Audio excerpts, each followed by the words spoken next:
Sube el volumen.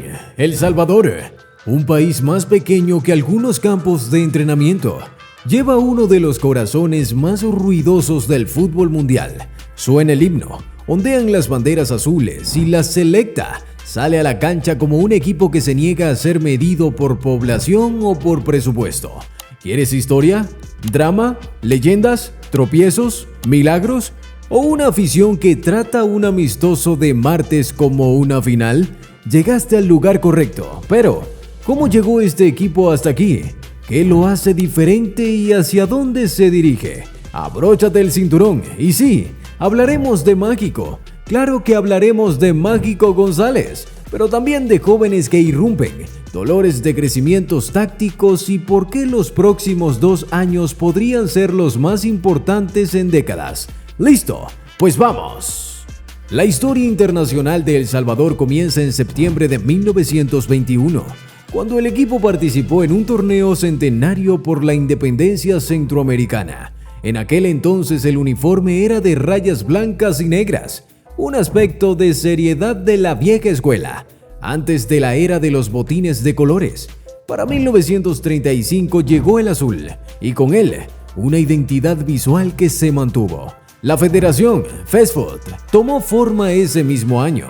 La afiliación a la FIFA llegó en 1938 y durante 2 décadas El Salvador compitió bajo la sombrilla de la Confederación Centroamericana y del Caribe del Fútbol, antes de ayudar a fundar la CONCACAF en 1961. Piensa en esos años como montar el escenario, encender las luces y afinar los instrumentos. ¿Llegaban siempre las victorias? No. ¿Se consolidó la identidad? Absolutamente. Y dime, ¿acaso la mitad del fútbol internacional no es la decisión obstinada de seguir apreciando? El primer gran trofeo llegó en 1943 en Salvador, en el Campeonato Confederación Centroamericana y del Caribe del Fútbol. El equipo empató en puntos con Guatemala y tras el caos de un desempate frustrado, levantó el título por diferencia de goles. ¿Suena enredado? Claro. ¿Cuelga la bandera de la misma manera? También. Esas décadas de posguerra se trataban de dejar de ser un simple vecino para convertirse en un rival respetado. El Salvador aprendió a ganar en casa, a golear por encima de su peso y a tratar cada visita de los grandes como un acontecimiento. Si estabas en la grada, entonces eras parte de una misión compartida, hacer que el azul fuera imposible de ignorar. Las entradas mundialistas son crudas, dolorosas e históricas al mismo tiempo. En 1970, la selecta se convirtió en el primer equipo centroamericano en clasificarse. Eso por sí solo es un hito imborrable. El repechaje con Haití en Kingston, tiempo extra, 1-0, alivio y fe. El torneo fue duro, derrotas ante Bélgica, México y la Unión Soviética, sin anotar un solo gol, y regresó rápido a casa, pero la puerta ya estaba abierta. 12 años después, El Salvador volvió a clasificar como subcampeón del campeonato de la CONCACAF de 1981. España 1982 siempre será recordada por el 10-0 contra Hungría, la derrota más amplia en la historia de los mundiales. Esa herida queda para siempre. Aún así, el gol de Luis Ramírez Zapata sigue siendo el único tanto salvadoreño en un mundial. Una pequeña antorcha que aún brilla en los resúmenes. ¿Es una paradoja celebrar un gol en una derrota tan dura? Tal vez, o tal vez sea la promesa de que el próximo significará aún más. Cada nación quiere una estrella que doblegue el juego a su voluntad.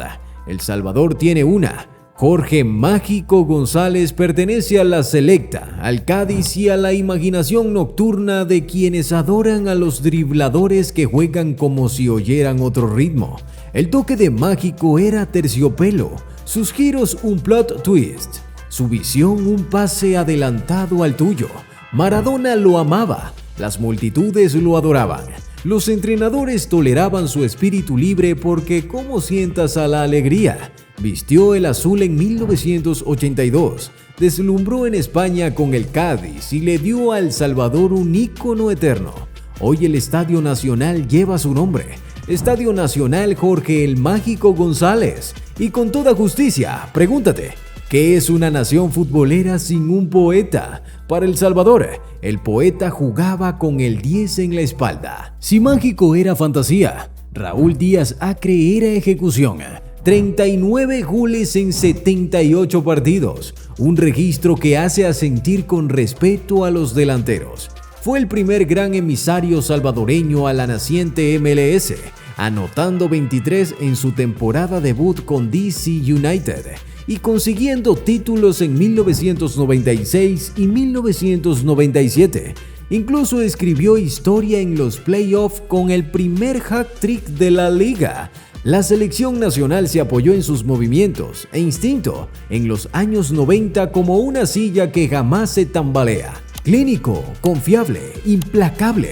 ¿Una pregunta divertida? ¿Habría marcado aún más Díaz Acre con el servicio de datos y cultura de centros atrás de hoy?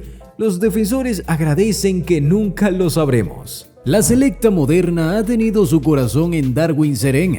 Más de 100 partidos, voz del líder y una camiseta vestida con el peso que merece. Sus años en la MLS con Orlando, San José y Houston lo endurecieron. Luego su regreso al Águila cerró el círculo. El 10 de junio de 2025 alcanzó el centenar de apariciones con El Salvador, el primero en lograrlo. Eso no es solo un hito, es un archivo de vuelos, barridas y charlas en el círculo donde alguien debe decir lo correcto. Si eres un mediocampista joven salvadoreño, estudias el posicionamiento de Serén como un mapa y su mentalidad como una oración. Hernán Bolillo Gómez lidera el proyecto actual. Un zorro clásico de la CONCACAF con maleta llena de eliminatorias y gusto por la estructura. Bajo los palos, Mario González sigue creciendo. Un arquero capaz de robarte puntos que el XG dice que no deberías tener. En ataque, Brian Hill aporta verticalidad desde Rusia y Natán Ordaz juventud y confianza desde Los Ángeles Fútbol Club. En el medio, la formación MLS de Harold Osorio con Chicago se combina con el pulido europeo de Érico Dueñas desde Países Bajos. Atrás, el liderazgo de Julio Cibrián convierte las líneas de 4 en aulas. Mézclalo con la autoridad de Serén y tienes una columna vertebral. ¿Es glamuroso? No siempre. Está más equilibrado que en años pasados. Sí, y el equilibrio es el primer paso hacia la fe. 13 participaciones en la Copa Oro, 9 seguidas, con un registro de 11 victorias, 8 empates y 20 derrotas. Los cuartos de final han sido un techo recurrente, con 2021 como punto alto, 2 triunfos en fase de grupos y un 3-2 vibrante contra Qatar que se escapó al final. 2 mundiales, 0-0-6 en resultados, un solo gol brillante. El balance histórico marca 214 victorias, 139 empates, 304 derrotas, goles a favor 819, en contra 1024. Es honesto, es duro y no es el borrador final. El propósito de la historia no es avergonzar, es darte un tablero lo bastante grande para medir mejoras. Así que aquí está el reto. Selecta, cambia esas proporciones, una ventana a la vez. Y sí, todos tenemos derecho a exigirlo. Y aún así gritar como locos cuando un empate al último minuto rebota en 2 defensas y una espinilla. En el nuevo ciclo, El Salvador abrió el grupo F con una victoria y un empate. Pequeños pasos, pero pasos al final.